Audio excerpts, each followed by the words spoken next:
What was your view, Jerry, after this morning's sessions about tomorrow's listeners? I was very impressed with a number of things, and I think the fact that the panel were looking at not just the past in terms of understanding where things have been. They articulated where things are now and gave a very good insight, I think, to some of the opportunities and challenges for the business going forward. And I think it was very good to have all of those pieces presented in a coherent way today, and I felt there was a very coherent message that was coming across. Two things I think are particularly important from my perspective. I think that from a commercial radio point of view, and probably from a radio point of view, I think that Clive talking about Absolute's agenda offers a very interesting perspective for all of us. They are very connected to the future as a business. They are virtually all integrated into the digital environment as opposed to a legacy business from the analog world. And I think if you begin to interpret their what they're doing, if you interpret their agenda and what they're doing as a business generally, I think it will give us a good indication as to the sorts of things we need to be taking into consideration for the future. So in that context, I think that a lot of positive directional comment came out of today. I have always believed since I joined RAJAR 8-9 weeks ago that eventually there will be some change in the way we collect information, largely as a result of the acceleration of the digital world in radio and the multiplicity of platforms and streams that people will have access to.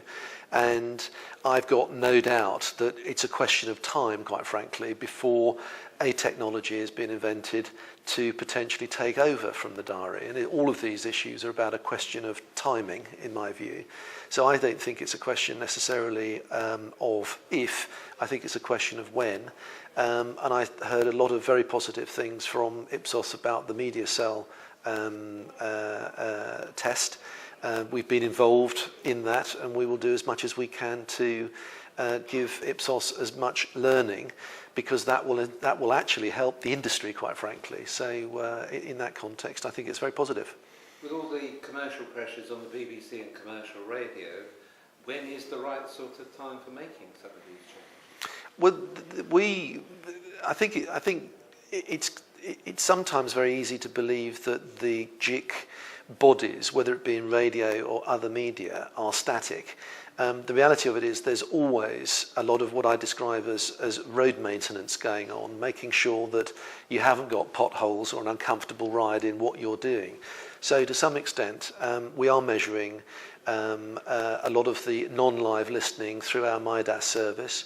We are introducing the online, or testing the online diary, and hoping that that will lead to a positive introduction at some point in 2011. We have talked about how some of those news streams are potentially captured within the RAJAR survey. So in many respects, the digital environment is already being quite well catered for and served by RAJAR.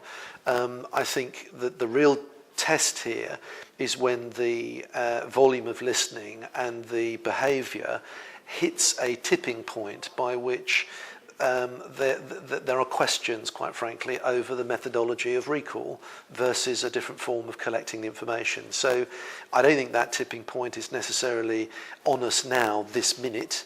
Clive talked about evolution, and I think we are evolving, but there will be a point when we look at the future 2-3 years down the line and say that we are confident that tipping point is staring us in the face, and we need now to make a new move for the next generation. What would you like to see for the next Ipsos breakfast seminar? Oh God, what would I like to see? But on radio or generally? On radio and maybe media engagement generally. I think the industry is always fascinated in not looking at what people can do as a result of technology, but actually what people are doing. And I think that if you can combine a real understanding of actual behaviour with the prospect of what people will then be able to go on to do, then I think you bring the future into a level of reality.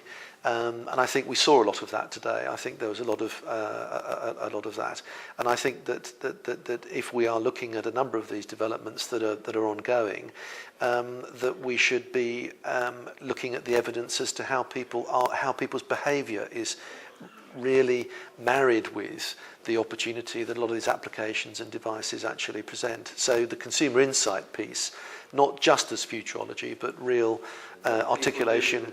This is what they're really doing, and this is what they're doing en masse or by segment, I think will always be interesting to the research industry. Thank you very much. Thank you.